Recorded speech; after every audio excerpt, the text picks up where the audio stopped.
Le vrai débat. Vaudou, protestantisme et développement national. Attention, ce message ne s'adresse pas aux esprits fermés. Ce que vous allez entendre ou lire dans cette réflexion n'est pas un discours ordinaire. C'est une exploration profonde, un appel à la conscience, une analyse profonde et lucide qui risque de déranger certains, voire de susciter la colère. Certains viendront peut-être nous lapider sous cette vidéo, mais nous sommes à l'heure d'une révolution mentale. Une révolution qui ne cherche ni la guerre de religion, ni le favoritisme spirituel, mais la vérité qui libère. À travers nos vidéos, nos chaînes, nos textes et nos prises de position, les patriotes haïtiens lèvent le voile sur les mensonges, les mythes et les manipulations qui ont plongé Haïti dans un sommeil profond. Aujourd'hui, nous appelons le peuple haïtien à ouvrir les yeux, à se détacher de la pensée émotionnelle pour entrer dans une réflexion logique, stratégique et patriotique. Deux courants, un pays fragmenté. En Haïti, deux grands courants religieux s'affrontent silencieusement depuis des décennies, les vaudouisants et les protestants évangéliques.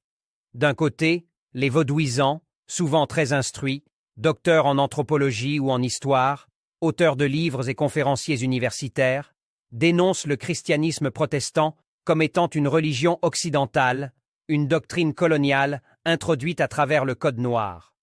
Selon eux, les pasteurs sont devenus des commerçants de la foi. Ils appauvrissent les fidèles par des collectes incessantes, dîmes, offrandes, semences, tout en s'enrichissant. Ils soutiennent que les protestants prient sans cesse, sans jamais poser les fondations concrètes du développement, et que la pauvreté d'Haïti vient de l'abandon du Dieu des ancêtres, celui de Dessalines, de Christophe, de Toussaint, de Pétion, qu'ils affirment être des hommes liés au vaudou. De l'autre côté, les protestants évangéliques accusent le vaudou d'avoir conduit Haïti à la ruine, en liant la nation à des puissances démoniaques. Ils dénoncent les pratiques mystiques, les sacrifices au carrefour, les pactes avec les esprits, les expéditions nocturnes et les protections mystiques des bandits. Pour eux, si tous les Haïtiens se convertissaient à Jésus-Christ, le pays serait sauvé. Ils citent avec ferveur 2 Chroniques 7,14, en oubliant que ce passage concernait Israël, pas Haïti. Pourtant, leur foi en une restauration divine est profonde et sincère. Qui a raison? Qui a tort? Ce n'est pas la bonne question. Notre objectif aujourd'hui n'est pas de dire qui a raison ou qui a tort. Nous ne sommes pas ici pour juger la foi de qui que ce soit. Nous ne sommes ni théologiens, ni prêtres, ni ougans. Nous sommes des patriotes engagés. Et notre combat, c'est le développement d'Haïti. C'est pourquoi nous lançons un appel à l'unité nationale. Vaudouisants, protestants, catholiques, athées, bouddhistes, musulmans. Quelle que soit votre croyance, si vous aimez Haïti, nous devons travailler ensemble. Si un Ougan est ingénieur, qu'il construise des ponts pour Haïti. Si un pasteur est économiste, qu'il aide à bâtir la politique monétaire d'Haïti. Si un jeune chrétien est informaticien, qu'il crée une technologie pour sécuriser les écoles. Si un vaudouisant est agronome, qu'il plante pour nourrir le peuple. Ce qui compte, ce n'est pas la foi privée de chacun. Ce qui compte, c'est ce qu'on apporte à la nation.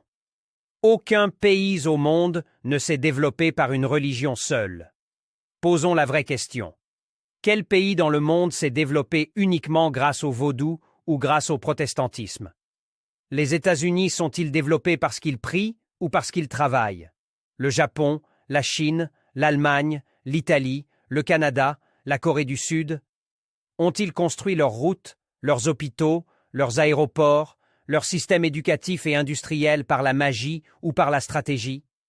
La réponse est simple. Ils ont été dirigés par des leaders formés, intègres, visionnaires, entourés d'experts. Et Dieu, dans la Bible même, n'a jamais construit un pays sans passer par des hommes. Moïse pour libérer, Joseph pour organiser l'économie, David pour régner avec justice, Néhémie pour reconstruire, Esdras pour enseigner. Pourquoi alors pensons-nous qu'en Haïti, Dieu descendra lui-même pour ramasser les fatras, éradiquer les gangs, établir la sécurité, installer l'électricité, construire les routes et les hôpitaux? Non, mes frères, non. Haïti sera transformé non par une religion, mais par une vision nationale partagée. Un appel à la raison et au courage.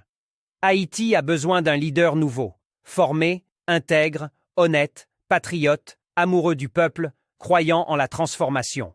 Ce leader, entouré d'une équipe multidisciplinaire, unie par une seule priorité. L'intérêt d'Haïti pourra conduire notre peuple vers une nouvelle ère. Nous ne pouvons plus perdre du temps à nous battre pour savoir si Dessalines était vaudouisant ou si Jésus est noir ou blanc. Le peuple a faim. Le peuple est malade. Le peuple est dans l'obscurité. Le peuple attend des solutions, pas des disputes spirituelles. Les patriotes haïtiens. Une révolution mentale pour une nouvelle Haïti. Les patriotes haïtiens, ce n'est pas un parti religieux. C'est une académie de transformation mentale, une vision nouvelle, un mouvement d'éveil national. Nous prônons l'unité, l'intelligence, l'éducation, la discipline, le respect mutuel et le développement inclusif. Abonnez-vous à nos chaînes Facebook, YouTube, TikTok et Instagram. Commentez, partagez, réagissez. Rejoignez le mouvement. Haïti ne sera pas sauvé par la magie ni par les prières seules, mais par l'amour, l'engagement, la stratégie et l'action concrète de ses propres enfants. Haïti se pour nous, ce nous qui pousse au VL.